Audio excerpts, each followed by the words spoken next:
What's going on, guys? This is LSU Recruiting HQ. I am your host, Michael. I hope you guys are having a blessed start to your new year. Today is January 2nd, 2024, and unfortunately, we have some breaking news, and it's not great. All right, so sit down, brace yourself, do whatever you gotta do. So, 5-star offensive lineman, Zalance Hurd, obviously, all the rumors and stuff with him not being at the bowl game. Um, I guess you can kind of say this was kind of expected. A lot of people hope for the best, including myself. But it sounds like Zalance Hurd has officially entered into the NCAA transfer portal. Saw action in 12 games this year, played a lot for LSU as a true freshman. He made his first career start against Army. Um, and he had a solid year, absolutely. Uh, Everything you could have hoped for. Louisiana guy. Um, I mean, he was great for his first year. Not having a secured spot, obviously, is probably part of the issue here. A lot of people are talking about NIL. I'm sure that's a factor as well. I don't know about his NIL situation, so I'm not even gonna really speak on that kind of stuff and like what he's exactly looking for. I just know that this guy could easily be one of the best left tackles in the nation. Um, and he could have played left tackle for almost any college in NCAA last season if it not for Will Campbell playing left tackle for LSU. So maybe that's a factor. You know, he made it a big deal in his recruitment that he wanted to play left tackle, and he knew that Will Campbell was there, and he still made those statements anyway. Them being former teammates and stuff. So I mean, who knows what the kid's really thinking? But what I do know is that this kid is super talented. I know Brian Kelly and the staff have built this offensive lineup. Brad Davis and them have done a great job building this offensive line to what it is now. They have a tremendous recruiting class coming in. Um, Losing Zalance Hurd, obviously, it's never good to lose one of the most talented players on your roster, right? But if there's a position that you could afford probably to lose it, it would be the offensive line just because of how much depth you really have there. And what the Brad Davis has turned this offensive line into, and that is a extremely talented unit, uh, filled with depth, and a lot of guys that are going to be playing in the NFL one day. So like I said, it's never great to lose a guy like Zalance Hurd, a guy from Louisiana. You really wanted to keep him home. And I still think Brian Kelly and the staff are going to do everything they can to make sure that that continues to happen, right? And he comes back and is happy and whatever it takes, I believe they're going to try to do it. But for Lance Hurd personally, right, his options were going to be far and few between if he didn't enter into the portal, right? Today, January 2nd, is the last day for kids for this portal window closing. So his name had to be in the portal. He can choose at any time, right? You can choose where you're going at any time. But today was the last day to enter your name in the portal. So not really surprising seeing his name going in there, but definitely a kind of a kick in the butt for LSU after what was a good New Year's. And been a good week for the Tigers. So we're going to talk a little bit more about some positive news, right? The LSU Tigers landed a 5-star commitment from Dominic McKinley from right there in Acadiana, the area. Everybody says LSU can't recruit, but somehow they pull kids out of there every single year. It still blows my mind that people say that and have that some type of narrative. But it's out there, right? So you get Dominic McKinley to flip from Texas A&M after the whole Jimbo thing went down, the Elijah Robinson thing went down. He ends up going to Syracuse.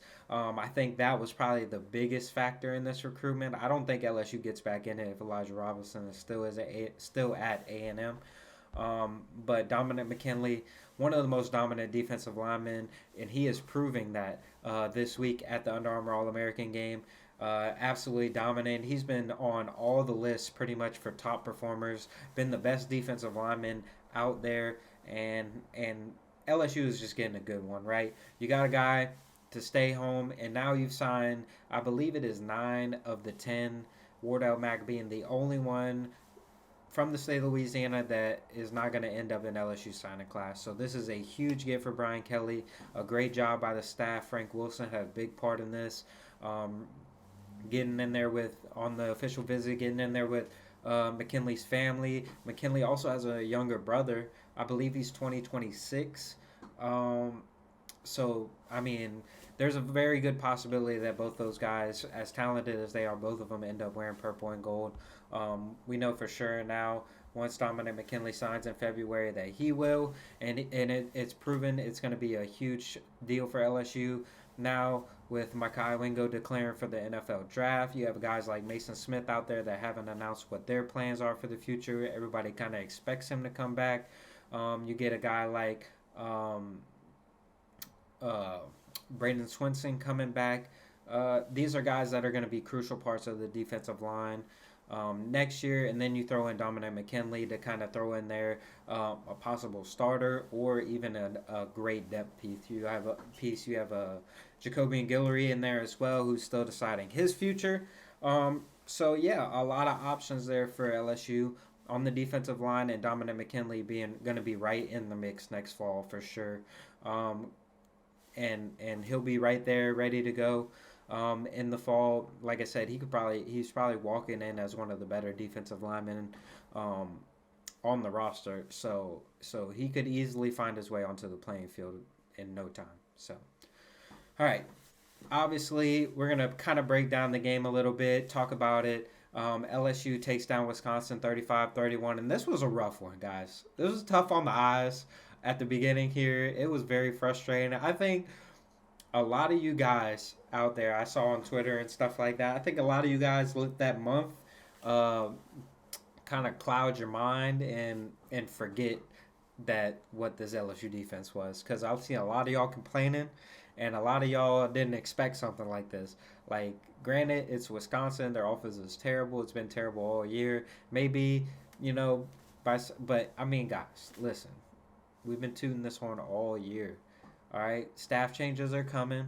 All right, unfortunately, it sounds like Matt House is staying, but guys around him are coming. I've heard names like Bo Davis at Texas, with them losing in the playoffs last night.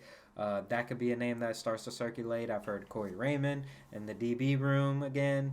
But who knows, right? I feel like those staff changes are coming sooner than later. But I do unfortunately think that Matt House, unless he gets an NFL job, will be back on staff next year. And I don't know what to say. All right, listen. LSU got to spend a lot of money right now. All right, they obviously don't want to pay this dude's buyout, and obviously it's not that big of a priority to the people who fund the school and fund the athletic department especially. Um, that being said, the positives, right? You had DeGarrett Nussmeier throw for 400 yards yesterday. He played tremendously. Obviously, there were some plays that he didn't make, that we've been accustomed to seeing being made all season, right? With how great Jane Daniels was, and that was probably the biggest thing that I took away from yesterday. It wasn't that Nussmeier played bad at all. I'm not a Nussmeier hater at all. I think he's gonna be great. He's gonna be tremendous next year. But I really think you see how much Jane Daniels meant to this team, like, and how good he really was, right? Because LSU's offense was great yesterday, and there were still people saying like, what is going on with the offense? Like, what, they're not scoring, and it's like, yeah, because like most normal offenses don't score every single time they have the ball. Like, Jane Daniels was making plays every single possession, and had that 2019 feel to it, where it was just like when LSU had the ball, like they were gonna go score. And unfortunately, for 99.8% of the teams out there in college football, that doesn't happen. And LSU, you know, is gonna be all right with Garrett Nussmeier. Like, he's gonna get better. There was some stuff that he needs to work on, but it was so great. It was one of the obviously Jane Daniels not playing in the game sucks, but it was such a great learning experience for Garrett Nussmeier that what I took away from it, and Jane sitting out and actually being there on the sidelines, I really think helped a lot too. Was like Garrett Nussmeier needed live action. Like, this was his first career start. Like, that's hard to believe, but yes, that was his first time that he took the first snap of the game for LSU.